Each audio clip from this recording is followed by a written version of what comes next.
Então, hoje nós vamos dar continuidade ao nosso estudo e hoje nós vamos estudar a partir do capítulo 21, onde fala sobre todas as instruções, né? Onde Deus dá todas as instruções sobre o tabernáculo para Moisés. Então, vamos orar para começar. Obrigada, Senhor, porque temos acesso à sua palavra, papai. Muito obrigada, Senhor. Obrigado pela sua misericórdia, papai. Por favor, ilumine o nosso entendimento, Senhor. Abra a nossa mente, Senhor. Permita que a sua palavra entre na nossa mente e no nosso coração. Que a gente tenha entendimento, Senhor, para poder colocá-lo em prática no nosso dia a dia, papai. Muito obrigada, Senhor, por todas que estão aqui presentes. Obrigado pelas pessoas que estão agora assistindo esse vídeo, papai. Ilumine o entendimento de cada um, papai. Nos traga revelação, Senhor. Me usa, Senhor, como instrumento em suas mãos, papai. Traga minha memória, papai, tudo que precisa ser dito, papai. Que a sua palavra aqui seja dita, papai, a tua palavra. Que eu não fuja da sua palavra, papai. Em nome de Jesus, amém. Vamos lá, então. Então hoje a gente vai falar a partir do capítulo 21 de Êxodo, né? Na aula passada a gente falou sobre o Êxodo 20, que foram os 10 mandamentos. Aí do capítulo 21 ao 23, fala sobre os estatutos e as leis, né? Então são muitas leis que tudo lá é descrito. Então depois vocês leiam com calma, né? Mas eu não vou ficar lendo aqui porque senão vai ficar muito cansativo. Mas eu fiz aqui um resumo do resumo. Então, no capítulo 21, na Bíblia, relata as leis, os estatutos sobre o relacionamento entre o Senhor e o servo e sobre os danos pessoais. Aí, no capítulo 22, fala sobre o direito à propriedade e acerca da imoralidade e da idolatria. E no capítulo 23, o ano de descanso e o sábado, as 3 festas nacionais, e fala também sobre as instruções e promessas acerca da conquista da terra. Aí fica aqui, gente, uma pergunta que eu já falei com vocês na aula passada, mas eu acho legal a gente enfatizar novamente e refletir mais sobre isso. Então, com o Novo Testamento, com a vinda de Jesus, as leis lá do Antigo Testamento, elas foram revogadas? Porque muita gente faz essa pergunta, né?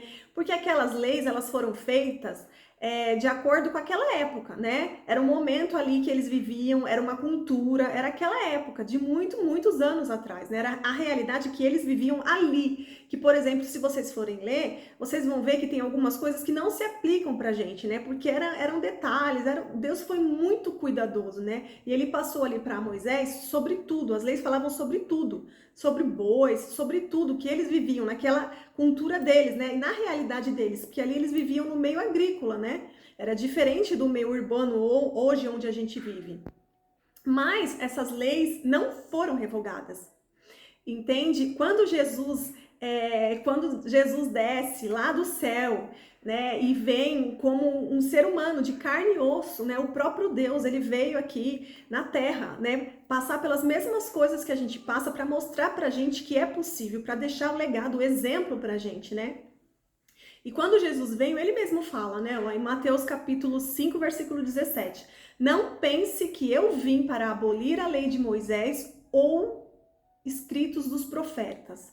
Vim cumpri-los, ou seja, ele veio de exemplo, cumprir, né?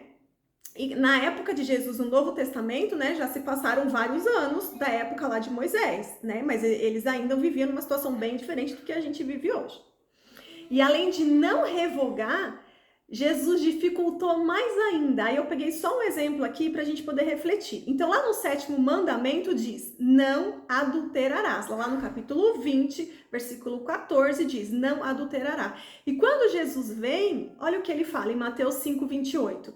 Mas eu lhes digo, qualquer que olhar para uma mulher para desejá-la, já cometeu adultério com ela no seu coração. Ou seja, Jesus não revogou. Ele deixou um pouco mais difícil, né? Porque a impressão que dava lá nas leis dos mandamentos era que não adulterarás. E a gente raciocina que adultério é junção carnal, né? A gente raciocina isso. E Jesus não, ele fala, aquele, né, que só de pensar, que só de desejar, que só de olhar com má intenção, já adulterou. Ele deixou muito mais difícil, né? Se a gente avalia cada mandamento e a gente compara ali com tudo que Jesus trouxe, a gente vê que todos ele deixou um pouco mais difícil, era muito mais profundo o que ele estava ensinando, né? E ele veio como carne e osso para ensinar pra gente que era possível, né? Ó, aí vamos voltar lá, eu já falei com vocês sobre Romanos 3, mas agora a gente vai entrar mais profundamente em Romanos 3 para a gente poder refletir sobre as leis e os estatutos. Então, ó, em Romanos 3, versículo 21, mas agora se manifestou uma justiça que provém de Deus, independente da lei, da qual testemunham a lei e os profetas, justiça de Deus mediante a fé em Jesus Cristo para todos os que creem, não há distinção. Pois todos pecaram e estão destituídos da glória de Deus, sendo justificados gratuitamente por sua graça, por meio de redenção que há em Jesus Cristo. Então, gente, tem como você comprar, né, a sua salvação? O seu pedacinho lá no céu? Não, é de graça, não tem como você comprar. Foi tudo graças ao sacrifício de Jesus naquela cruz. Então, nós somos salvos por meio de Cristo Jesus. É só pela graça e não por merecimento, né? Então, não adianta. Foi aquilo que eu já comentei com vocês no estudo anterior. Não adianta uma pessoa passar aqui pela terra, não crer em Jesus, né? Mas fazer boas obras, ajudar os necessitados. Ela será salva? Não, ela não será salva. Não será. Ah, tá, mas é aquela pessoa que foi egoísta, individualista, aceitou Jesus, mas ela nunca fez nada. Se ela aceitou Jesus, se ela creu, ela vai para o céu. Só que mais para frente a gente vai ver que Deus é muito justo e que até lá no céu tudo será justo. Não será igual para todo mundo, porque Deus é justo. Aí no versículo 25... Deus o ofereceu como sacrifício para propiação mediante a fé, pelo seu sangue, demonstrando a sua justiça. Em sua tolerância havia deixado impunes os pecados anteriormente cometidos, mas no presente demonstrou a sua justiça a fim de ser justo e justificador daquele que tem fé em Jesus. Onde está então o motivo da vanglória? É excluído baseado em que princípio? Na obediência à lei? Não, mas no princípio da fé. Então, uma pessoa sem fé, ela vai para o céu? Não. Você tem que crer, você tem que ter fé, né? A pessoa, ela vai sem fé, sem acreditar, para o inferno, porque lá você não precisa ter fé, você não precisa acreditar para chegar. Vai tomar um susto quando chegar lá, porque quem não acredita em inferno, tem muita gente que fala que inferno não existe, pois vai tomar um susto. Se eu fosse vocês, se preocupava com a eternidade, porque aqui são alguns anos, a eternidade é muito tempo, é eternidade. Aí no versículo 28, pois sustentamos que o homem é justificado pela fé, independente da obediência à lei. Deus é Deus apenas dos judeus?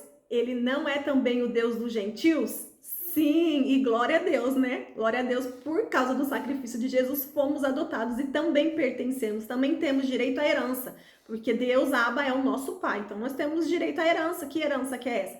É o reino dos céus, é essa herança que a gente tem. Enquanto homens aqui na Terra ficam se matando por causa de heranças daqui, né, de bens materiais, a gente tem que focar na eternidade, a nossa herança, a nossa justiça está lá no céu.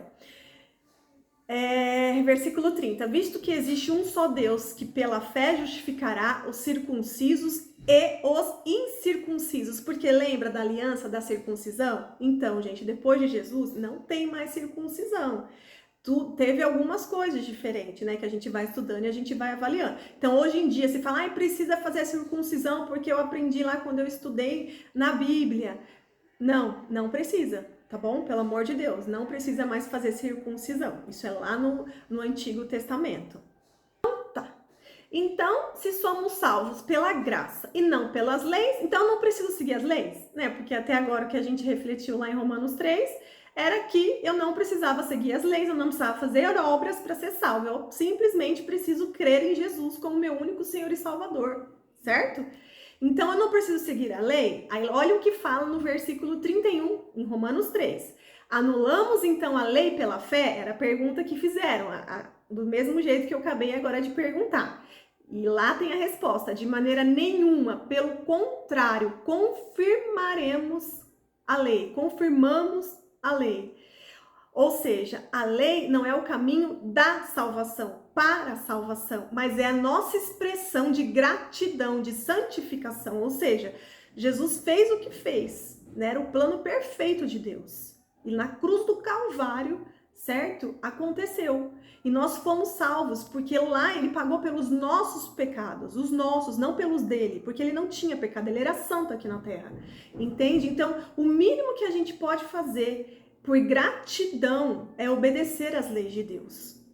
Entende? E também ir em busca da santificação, que é o que a gente já falou já em aulas anteriores. É muito importante a gente ter conhecimento da palavra e aplicar no dia a dia, permitir que o Espírito Santo nos convença do pecado e a gente vai em rumo à santificação, que é largando, é se desprendendo das coisas desse mundo e permitindo que Jesus nos purifique, nos lave, que a gente permaneça no caminho reto do Senhor.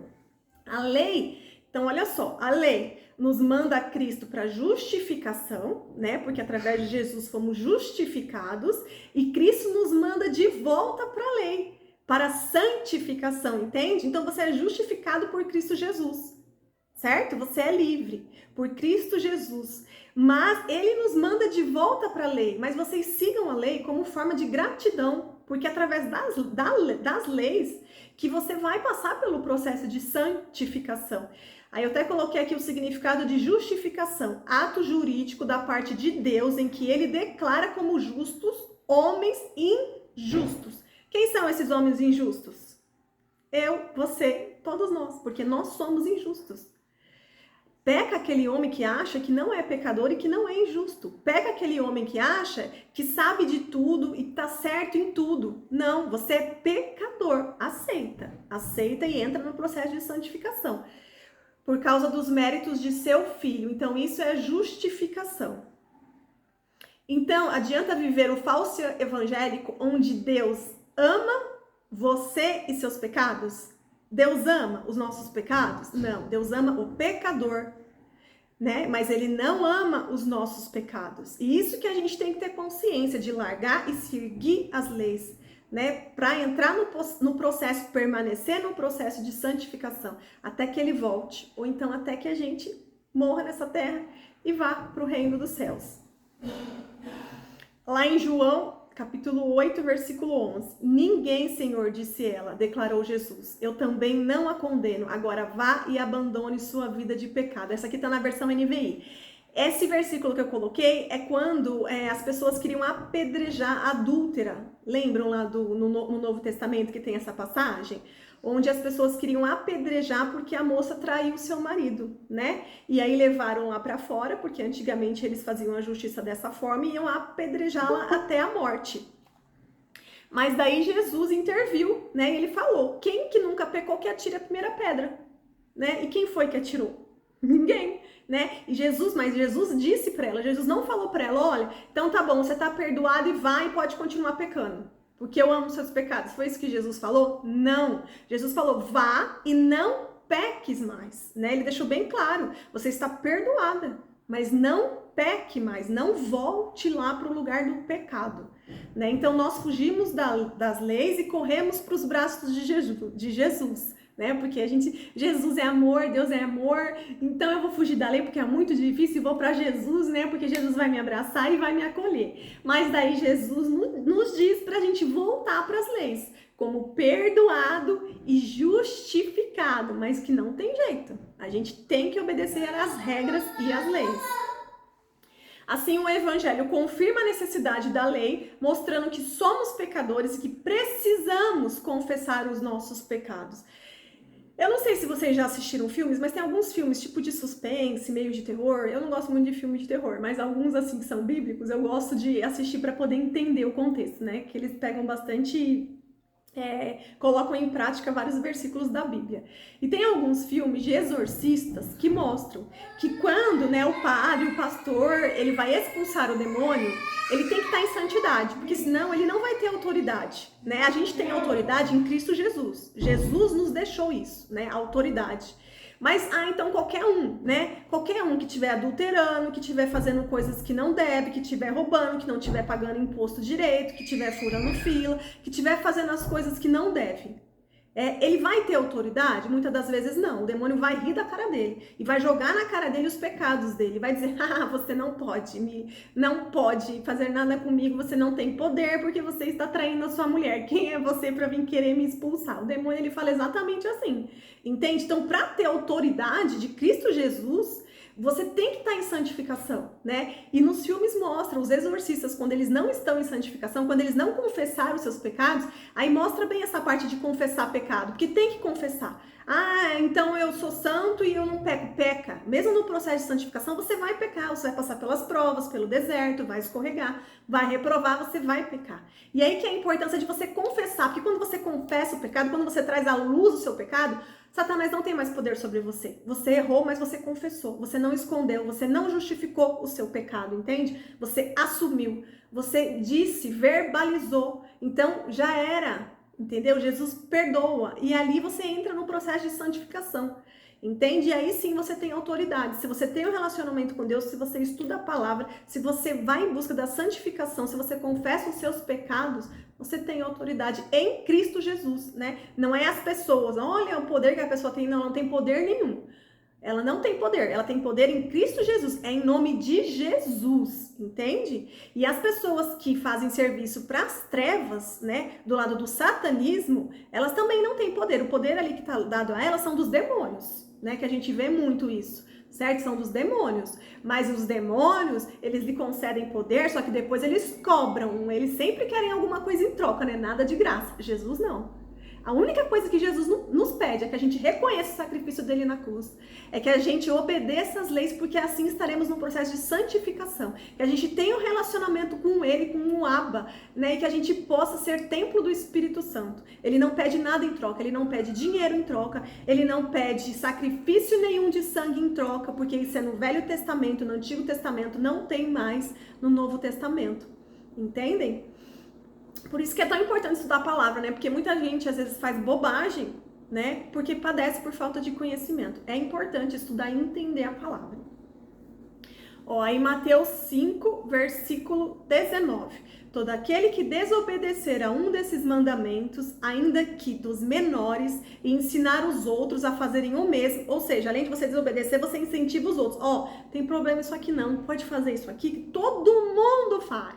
Todo mundo burla no imposto de renda, não tem problema você mentir, tá bom? Porque você não tem que pagar pro governo, né? E dentre outras coisas, que nós somos pecadores, a gente pensa porque a gente quer fazer a nossa justiça. A gente não acha certo que o governo, que você pague mais impostos pelo governo. É normal isso, entende? Por isso que a gente tem que se prostrar a Deus, para ele controlar essa nossa raiva, para tirar esse nosso achismo de dentro da gente, porque isso é normal, entende? Eu não tô falando pra fulano ou pra ciclano, tô falando pra todo mundo, porque isso passa pela nossa cabeça. A gente quer tirar vantagem, né? A gente quer fazer o possível ali para tirar algum tipo de vantagem. Isso é do ser humano. Então, aquela pessoa que faz, olha, e o Espírito Santo, ele convence, ele cutuca a gente. É que a gente às vezes fica, né, Espírito Santo, fica quieta aí que eu vou fazer isso aqui, ponto final. Porque eu tô cansada de ser a boba da história. A gente às vezes acha assim, eu tô falando isso porque às vezes acontece comigo. O Espírito Santo fica aqui falando de uma lado, eu falo, não, chega, cansei de ser a boba da história.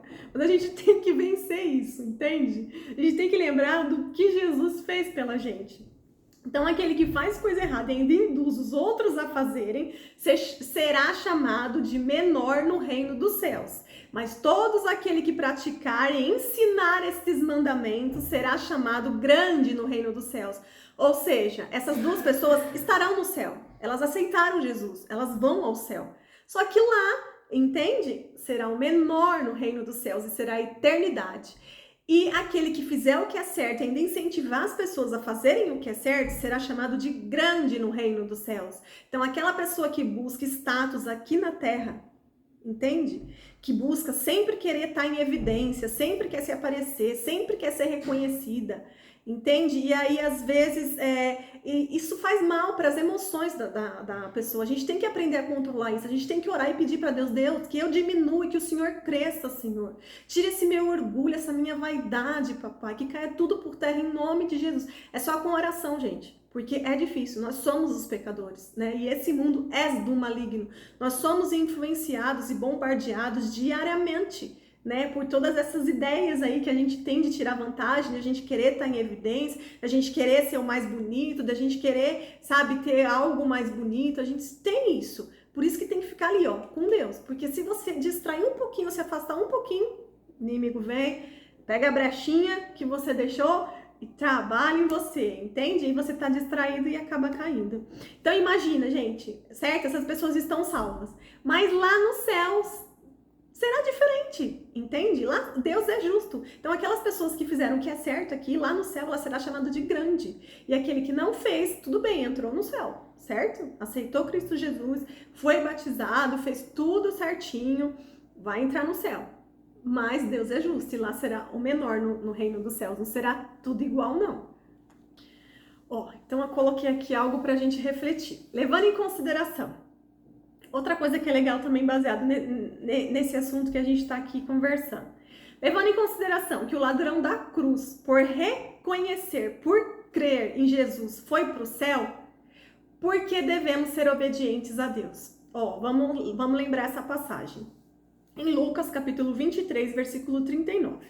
Um dos criminosos que ali estavam dependurados lançaram-lhe insultos. Você não é Cristo? Salve-se a si mesma e a nós. Mas o outro criminoso o repreendeu, dizendo, você não teme a Deus? Nem estando sobre a mesma sentença? Nós estamos sendo punidos com justiça, porque estamos recebendo o que os nossos atos merecem. Mas este homem não cometeu nenhum mal. Então ele disse, Jesus, lembra-te de mim quando entrares no teu reino. E Jesus lhe respondeu, eu lhe garanto, hoje você estará comigo no paraíso.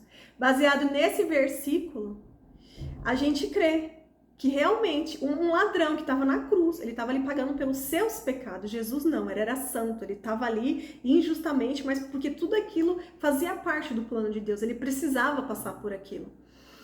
E naquele momento Jesus diz para ele, né, que o encontra lá no reino dos céus. Por quê? Por causa da fé.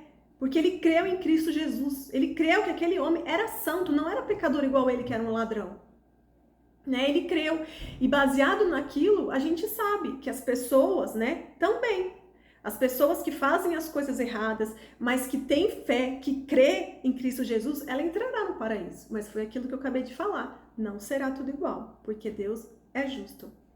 Deus é justo e na eternidade, no paraíso, iremos passar pelo tribunal de Cristo. Vocês já ouviram falar do tribunal de Cristo? É bem famoso, né? Esse tribunal de Cristo, gente, é onde receberemos recompensas, galardão por nossos atos aqui na terra. Se esperarmos reconhecimento, recompensa das pessoas aqui na terra, iremos se frustrar muito. Temos que entender e aceitar que a recompensa é lá no céu. Então, sabe quando a gente faz alguma coisa boa para alguém, a gente ajuda, a gente compra alguma coisa, mas você espera reconhecimento, você espera que você fique em evidência por causa disso, você espera que as pessoas fiquem falando, nossa, você viu o que fulano fez? Nossa, que extraordinário, você viu, tirou dela e deu para a pessoa.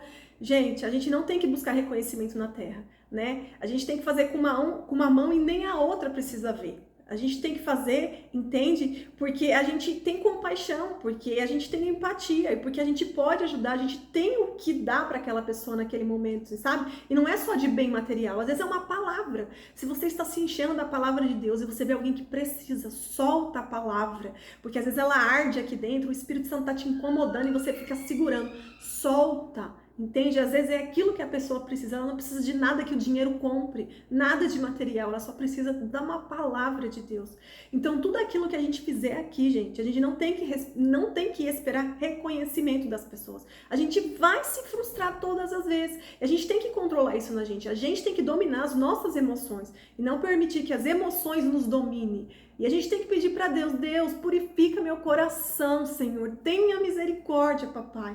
Porque o orgulho aqui está dominando, papai. Eu quero evidência. Eu quero que as pessoas reconheçam, Senhor. E eu sei que isso é errado, então trata em mim, Senhor. A gente tem que agir assim, é falar desse jeito. Porque Jesus, ele transforma. E é de dentro para fora. É todos os dias ali orando e pedindo para Deus nos transformar. Deixa eu só falar alguma coisa sobre o tribunal de Cristo que é bem interessante. Quem passar pelo tribunal de Cristo é porque já está no céu, tá? Não é no tribunal de Cristo que vai dizer quem vai para o céu ou para o inferno. Não. Quem passar pelo tribunal de Cristo é porque já está no céu. Já está no céu. E lá no céu, como Deus é muito justo, a gente vai passar por esse tribunal, e nesse tribunal de Cristo vai ser colocado todas as nossas obras. Todas as nossas obras, tudo que a gente fez vai ser exposto lá no tribunal de Cristo. Aí vamos ler aqui essa parte para eu poder complementar e vocês entenderem. Agora vamos rapidinho, lá em 1 Coríntios capítulo 3. Essa carta, gente, é uma carta de Paulo, que Paulo escreveu à igreja de Coríntios, né? Então essa carta foi destinada aos líderes, aos obreiros da igreja, né? Mas dá para trazer para nós, serve para nós sim, porque fala sobre isso, sobre você querer fazer obras, fazer o que é certo, para você estar em evidência, para você ter reconhecimento. Então, ó, no versículo 11, porque ninguém pode colocar outro alicerce além do que já está posto, que é Cristo Jesus. Entende? A nossa motivação, o nosso padrão de comparação sempre tem que ser Jesus e não as pessoas. É sempre Jesus, sempre.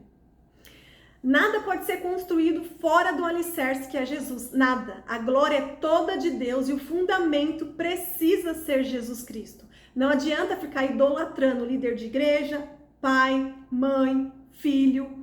Não adianta, mas o meu filho é maravilhoso, e fica idolatrando o filho, é o Deus no céu e o filho na terra, é Deus no céu e o pai na terra, é Deus no céu e a mãe na terra, é Deus no céu, mas eu amo aquele pastor, eu só acredito em tudo que ele me fala, eu amo aquele padre. Não tem que idolatrar ninguém, gente, ninguém. Lembre que a gente já leu dos 10 mandamentos sobre idolatria? Idolatria não é só uma estátua de gesso, não. É de idolatria às pessoas, idolatria ao dinheiro, idolatria a alguma coisa que você tem. Eu comprei esse carro, ele é novo, e você fica idolatrando o carro, entende? Faz um inferno na vida de todo mundo por causa daquele carro, porque você está idolatrando o carro. Não, gente, não. Os bens aqui materiais é pra gente usufruir, não pra idolatrar, entende? E o que acontece? A gente tem que fazer tudo baseado em Jesus. O alicerce tem que ser Jesus, sabe? Aí isso me lembra muito, sabe aquela historinha dos 3 porquinhos, né? Que o lobo mau vai e assopra? Então, o único que o lobo mau foi e assoprou e que não caiu a casinha foi aquela que era de tijolos, certo? Então é como se fosse o alicerce, sabe? Quando a gente constrói a nossa casa, a nossa vida, em cima ali do alicerce de Jesus, do fundamento certo, o lobo mau pode assoprar, mas não vai cair, porque a gente está ali no bom alicerce. Aí, versículo 12, se alguém constrói sobre esse alicerce usando ouro, prata, essa parte é legal, ó, ouro, prata, pedras preciosas, madeira, feno ou palha, sua obra será mostrada, porque o dia atrará a luz, esse dia maiúsculo aqui, ó, tá falando lá do tribunal de Cristo. Pois será revelada pelo fogo, que provará a qualidade da obra de cada um. Se o que alguém construiu permanecer, esse receberá recompensas, que é o galardão. Se o que alguém construiu se queimar, esse sofrerá prejuízo. Contudo, será salvo como alguém que escapa através do fogo. Lembra? É tudo que eu acabei de falar agora anteriormente. Isso aqui só reforça. Ou seja, quando a gente passa lá pelo tribunal de Cristo, todas as nossas obras, tudo que a gente fez aqui, vai passar lá, não é assim, tá? Eu vou colocar só uma forma aqui, pra gente poder entender, mas é como se fosse uma esteira, sabe? Aí vai passando todas as obras, tudo que você fez naquela esteira, e você vai vendo naqueles vídeos. E tudo aquilo que foi ouro, que foi prata e pedras preciosas, vai tudo passar pelo fogo. Isso permanecerá. Agora, se você fez uma obra, alguma coisa que foi madeira, feno, palha, o que quer dizer isso? São aquelas obras que você faz para se aparecer, entende? Que você faz para divulgar, para se aparecer, porque você quer reconhecimento. E como é que isso é definido? É porque Deus sonda os nossos corações, Deus nos conhece profundamente, muito mais do que nós mesmos. Então Ele vai saber e vai passar lá, né? Por essa espécie de esteira aqui que eu tô dizendo como exemplo, tá? Não é esteira, tá bom, gente? Mas é como se fosse. Então tudo vai passar por lá, né? E as coisas que foram realmente feitas ali de coração, ela vai permanecer, porque tudo que você faz ali de bom coração, você dá o seu melhor, é ouro, é prata, são pedras preciosas, né? E aquilo que não vai passar pelo fogo e vai queimar. Aquilo que for palha, aquilo que for feno, aquilo que for madeira, vai queimar, entende? Então não adianta a gente ficar tentando disfarçar e esconder. Isso será exposto. E é bom, gente, porque a Bíblia fala sobre tudo isso. A gente tem a oportunidade de estudar, de entender, de aprender e de melhorar aqui, né? Da gente se prostrar a Deus, pedir para Ele transformar a gente de dentro para fora, Senhor. Eu quero ser melhor. Hoje eu quero ser melhor do que ontem. Amanhã eu quero ser melhor do que hoje. Me transforma, Senhor. Né? A gente tem que mandar todo o nosso orgulho, tudo cair por terra em nome de Jesus. Não é fácil, gente. Por isso que eu sempre repito, porque não é fácil. Não é fácil. É todos os dias ali, ó, em relacionamento com Deus e pedindo para o Espírito Santo te convencer do pecado. Então, é a nossa intenção que será levada em consideração. E Deus sonda os nossos corações. Ele sabe qual a intenção que você fez aquilo, entende? Por isso que vai passar por lá pelo fogo. Porque a intenção, a motivação por tudo que fizemos aqui passará pelo fogo lá no céu. Então, adianta fazer as coisas, as obras e ficar mendigando o reconhecimento das pessoas? Adianta? A gente ficar chorando e ficar falando, mas como assim? Entende? Fulano lá do serviço foi reconhecido, sendo que foi eu que fez, né? Fulano lá e não reconheceu eu, como é que eu faço? Eu sou importante, por que não colocaram eu em evidência? Entende? Adianta ficar mendigando aqui recompensa? Adianta ficar mendigando aqui para as pessoas te enxergarem? Não, se você é um cristão, entendeu? Que entende a palavra de Deus, você vai focar só na eternidade. E aí você não liga, você não vai ligando, sabe? Você vai passando e você não vai ligando, não liga. E chega uma hora que você nem vai gostar de estar em evidência, nem vai gostar de ser idolatrado, de ser reverenciado. Você não vai gostar, você vai até se incomodar com isso, entende? Vai tentar se esquivando para ser o mais discreto possível, porque o que importa é o que Deus vê, é o que Deus sabe, é o que Deus sondando os nossos corações, e não o que as pessoas aqui pensam, né? Todo mundo em Êxodo, capítulo 24, versículo 12. Disse o Senhor a Moisés: suba a mim ao monte, fique aqui, e eu lhe darei as tábuas de pedra com a lei e os mandamentos que escrevi para a instrução do povo. Então, lá no capítulo 20, já mostrou os 10 mandamentos, né? Então, aqui, tá voltando um pouquinho no tempo e mostrando quando que ele teve aquelas tábuas com os 10 mandamentos, quando que Moisés teve acesso às tábuas. Quando Moisés subiu, a nuvem cobriu o monte, e a glória do Senhor permaneceu sobre o monte Sinai. Durante 6 dias, a nuvem cobriu o monte. No 7º dia, o Senhor chamou Moisés no interior da nuvem. Aos olhos dos israelitas, a glória do Senhor parecia um fogo consumidor no topo do monte. Moisés entrou na nuvem e foi subir no monte, e permaneceu no monte 40 dias e 40 noites. Gente, ele ficou 40 dias e 40 noites no monte, na presença do Senhor. Imagina, você acha que humanamente era possível ele ficar sem comer e sem beber nada 40 dias e 40 noites? Não. Os únicos que a gente vê na Bíblia que conseguiram foi quem?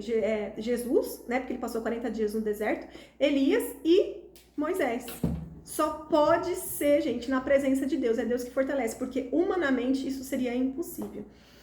E durante esse período que Moisés ficou lá no monte, na presença de Deus, ele ficou ausente com os israelitas, certo? Então, na Bíblia relata que Deus pediu que ele deixasse Arão na liderança ali durante aqueles 40 dias e 40 noites da ausência de Moisés. Então, Arão ali que ficou na liderança. Aí aqui eu coloquei essa imagem que dá pra gente visualizar o monte, ó, tá vendo o monte, a fumaça? E aqui embaixo mostra, ó, os israelitas acampados. E aqui no meio, onde tá subindo essa fumaça, mais embaixo ali no plano, é o tabernáculo, entende? Então eles ficaram acampados, ó, em torno do tabernáculo. Lá na frente tem um monte, e aqui onde sai a fumaça a gente vai ver agora no tabernáculo. E aqui em volta, gente, mais próximo do tabernáculo, ficava acampado os levitas. Os levitas ficavam mais próximos e os das outras tribos ficavam mais distantes. Agora capítulo 25, a gente vai falar sobre o capítulo 25 ao 31. Então, nesses capítulos, Moisés recebe as instruções para a construção do tabernáculo. No versículo 1, disse o Senhor a Moisés: diga aos israelitas que me tragam uma oferta. Receba de todo aquele cujo coração a compelir a dar. Versículo 8, e farão um santuário para mim, e eu habitarei no meio deles.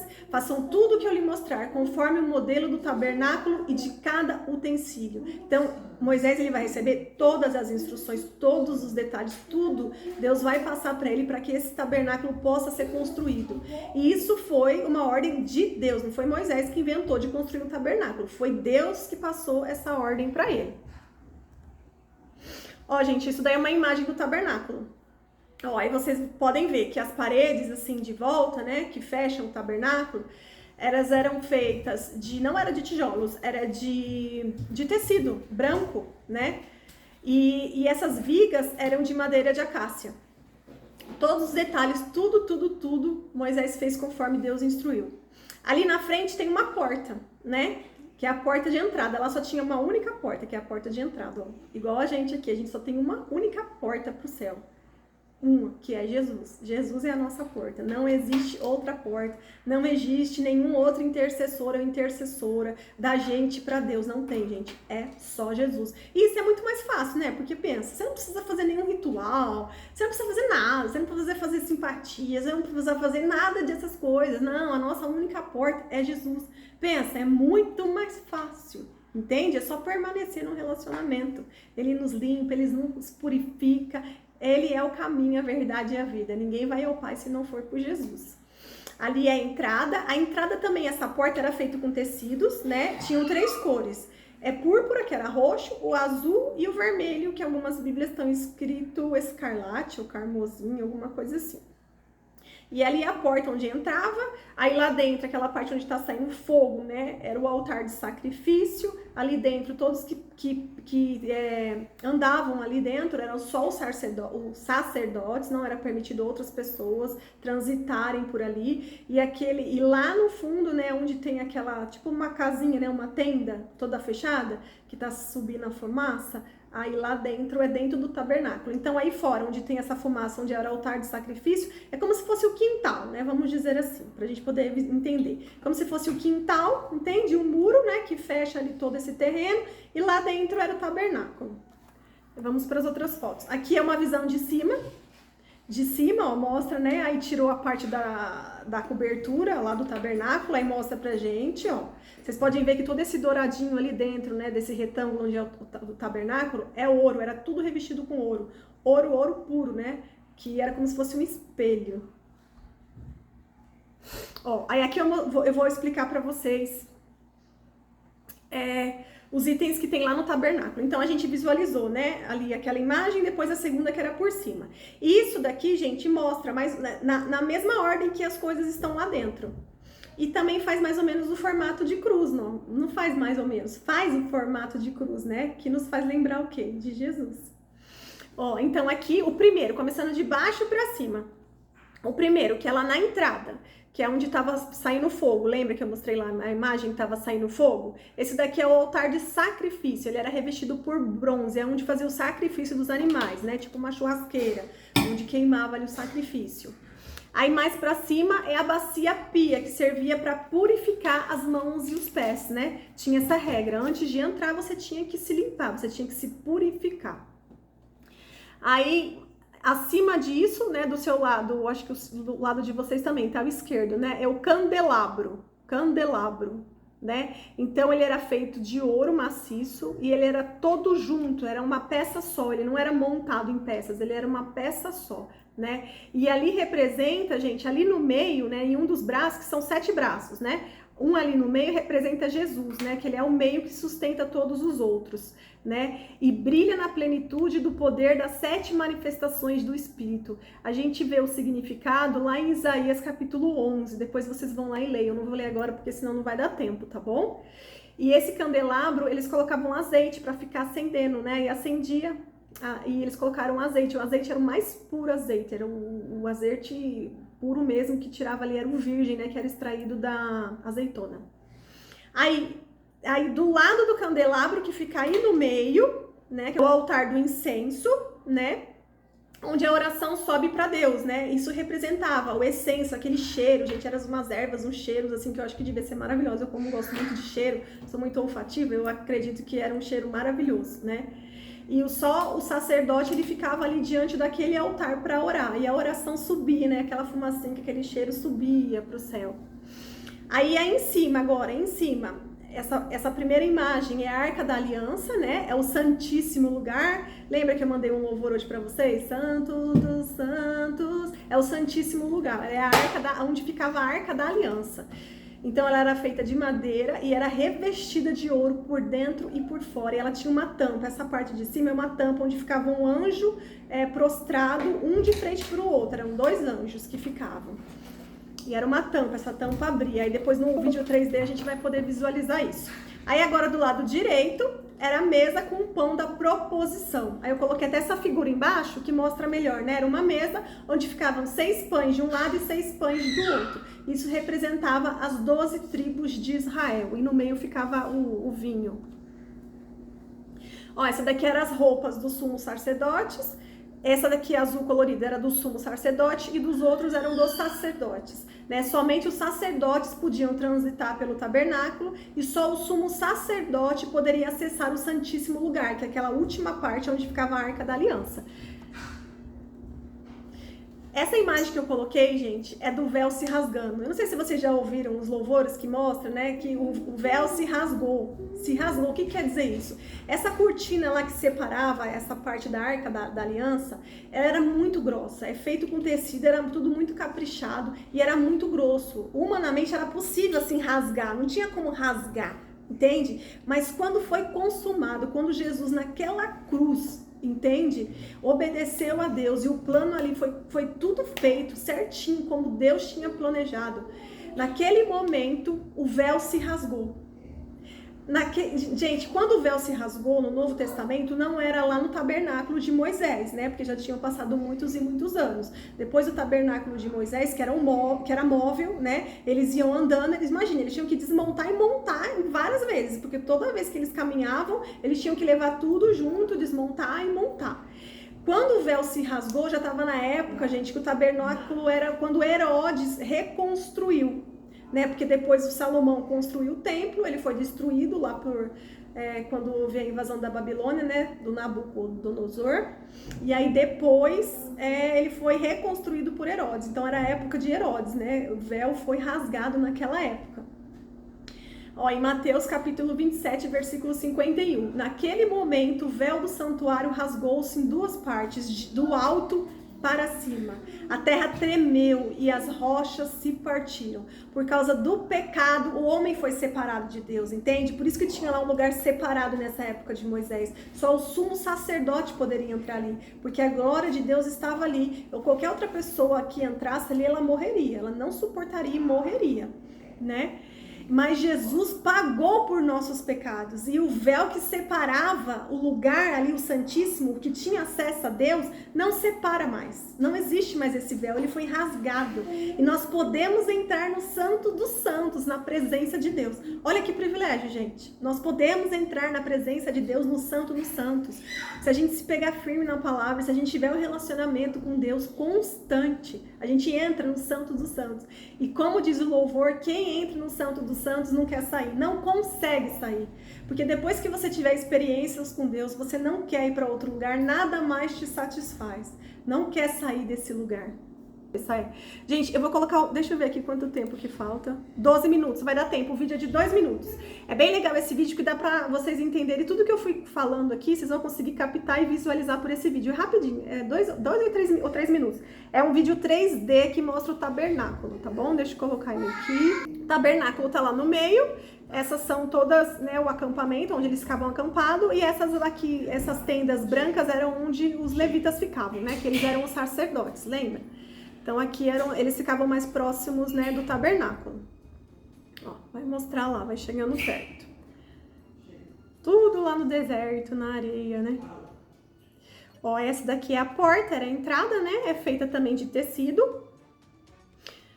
Ó, aí tá mostrando aqui em outra língua, acho que é espanhol, né? Mostrando ali as paredes, né? Aqui a separação. Todas de tecido branco. Essas colunas eram de madeira de acácia. Ó, agora vai pra porta, azul, púrpura que é roxo e o vermelho escarlate, as 3 cores. Abre, esse daí é o altar de sacrifício, que era feito de bronze, né, onde parecia uma churrasqueira. Vocês podem ver do lado, na lateral, que tem tipo uma rampinha, porque era alto, né, para os sacerdotes poderem subir e ter lá acesso. Mais pra frente agora, lembra daquela posição da cruz? Ó, exatamente assim, de baixo pra cima. Agora aí é a pia, né? a bacia, onde eles tinham que se purificar, lavar os pés e as mãos. Agora vai entrar, ó, agora é o interior do tabernáculo. Esse daí é o quintal que eu falei pra vocês, né? Aí entrando, ó, as paredes, tá vendo que parece espelho? É tudo ouro. Tudo ouro. Lugar santo. Esse é o lugar santo e lá dentro é o Santíssimo. Onde fica a arca. Aqui tá mostrando ainda a parte da frente, lugar santo, certo?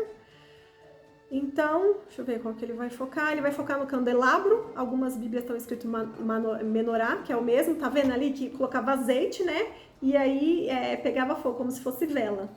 Aqui é a mesa, ó, dos pães da preposição. Aqui é o altar de incenso.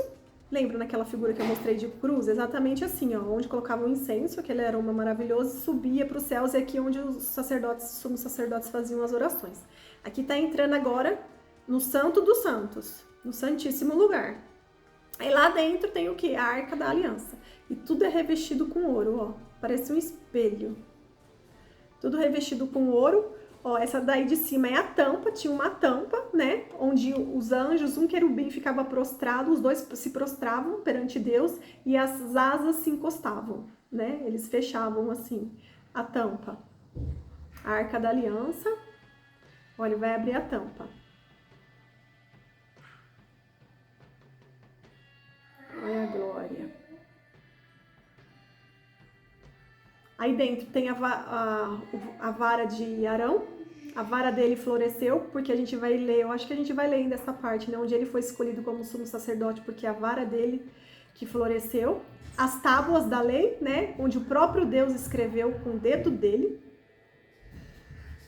E a vasilha com maná. Aí dentro da Arca da Aliança. E na Bíblia explica item por item, né? Depois, se vocês forem ler todos esses capítulos, vocês vão ver que explica tudo, item por item, né? Ó, no 21, mostra, do 21 ao 23, fala dos estatutos das leis. Aí, a partir do 24, né, o Moisés sobe lá ao Monte Sinai. A partir do 25, aí já mostra todas as instruções que Deus dá para Moisés. Fala da Arca da Aliança, que é a partir do capítulo 10, né? Aí depois, a partir do capítulo 17, a tampa da Arca da Aliança. Depois fala a partir do capítulo 23, da mesa da preposição.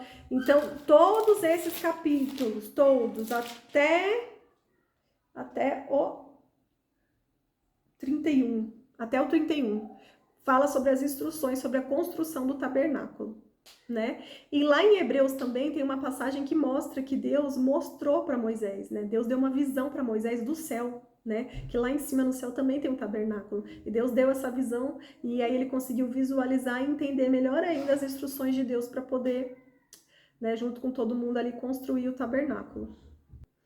Então, gente, aí durante esse período, né, o Moisés ficou lá em cima todos esses dias, no Monte Sinai, recebendo as instruções de Deus. E aí, na próxima aula, então, a gente vai retornar a partir do capítulo 32, né? Que vai falar que o Arão ficou embaixo, né? Como liderando ali todos os israelitas. E que daí o pessoal constrói um bezerro de ouro, né? Já entra nessa parte. E a próxima aula provavelmente será a última de Êxodo. A gente vai finalizar na próxima aula. Glória a Deus, hein?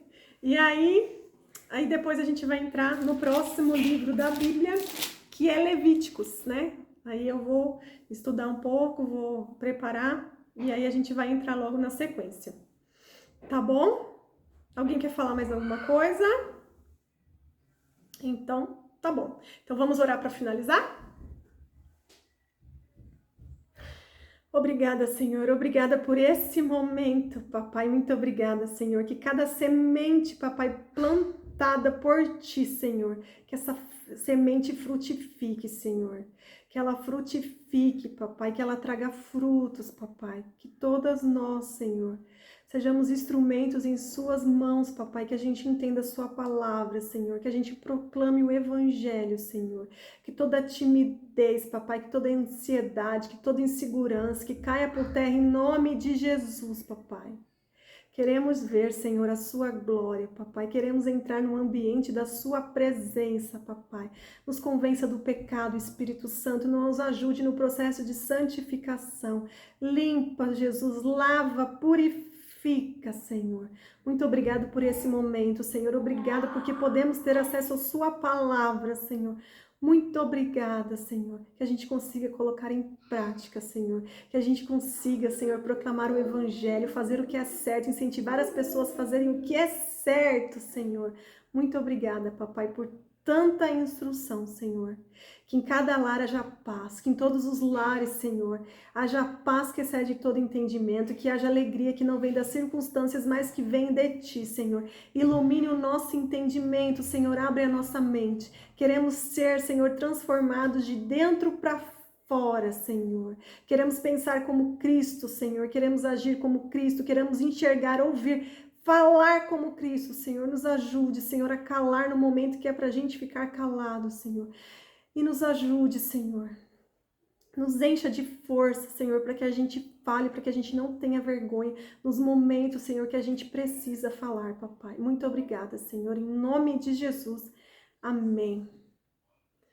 Amém, gente. Muito obrigada pela presença.